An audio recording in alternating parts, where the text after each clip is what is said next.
حضرت ابو ہریرہ سے روایت ہے کہ رسول اللہ صلی اللہ علیہ وآلہ وسلم نے فرمایا، جس نے مجھ پر ایک مرتبہ درود بھیجا اللہ تعالیٰ اس پر 10 رحمتیں نازل فرمائے گا۔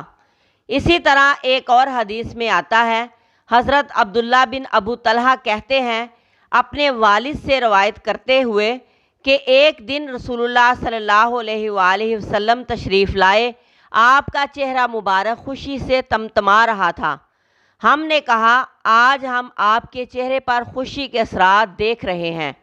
آپ صلی اللہ علیہ وآلہ وسلم نے فرمایا کہ میرے پاس جبرائیل تشریف لائے اور خوشخبری دی کہ اللہ تعالیٰ فرماتا ہے کہ کیا آپ کے لیے یہ بات خوشی کا باعث نہیں کہ آپ کا جو امتی آپ پر ایک بار درود پڑے گا میں اس پر 10 رحمتیں نازل کروں، اور جو امتی ایک بار آپ کو سلام کہے میں اس کو 10 بار سلام کہوں۔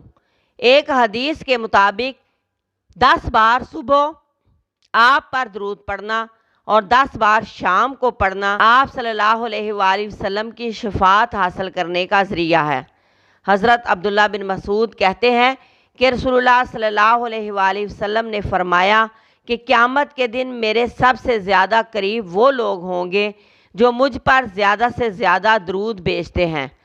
حضرت ابی ابن کعب کہتے ہیں کہ میں نے رسول اللہ صلی اللہ علیہ وآلہ وسلم سے عرض کی کہ اے اللہ کے رسول، میں آپ پر کثرت سے درود بھیجتا ہوں، اپنی دعا میں سے کتنا وقت درود کے لیے وقف کروں؟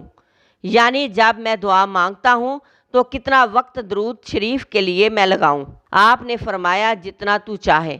میں نے عرض کیا 1/4۔ آپ صلی اللہ علیہ وآلہ وسلم نے فرمایا جتنا تو چاہے، لیکن اس سے زیادہ کرے تو تیرے لیے اچھا ہے۔ میں نے عرض کیا آدھا وقت۔ آپ نے فرمایا جتنا تو چاہے، لیکن اگر تو اس سے زیادہ کرے تو تیرے لیے اچھا ہے۔ میں نے کہا 2/3۔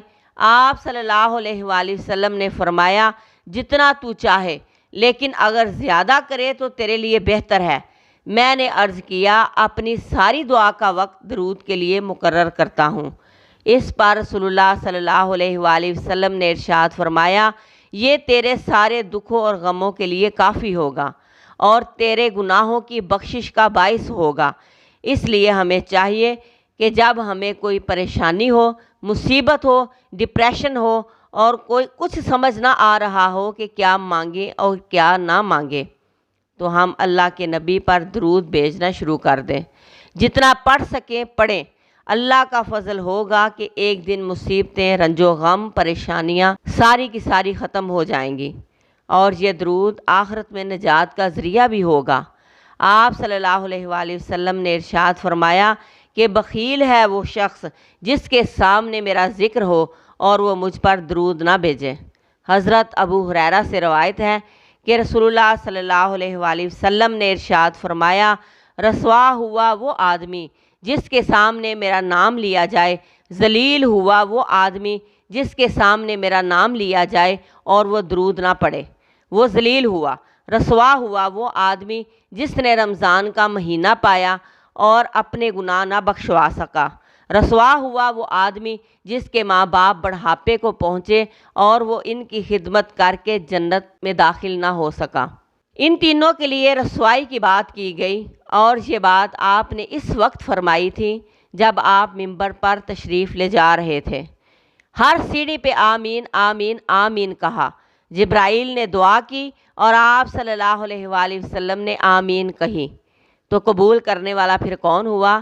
اللہ رب کائنات۔ اسی طرح ایک اور حدیث میں آتا ہے کہ آپ صلی اللہ علیہ وآلہ وسلم نے فرمایا، اگر کسی مجلس میں اللہ کا ذکر اور رسول کریم صلی اللہ علیہ وآلہ وسلم پر درود نہ بھیجا جائے تو مجلس والے نقصان میں ہیں۔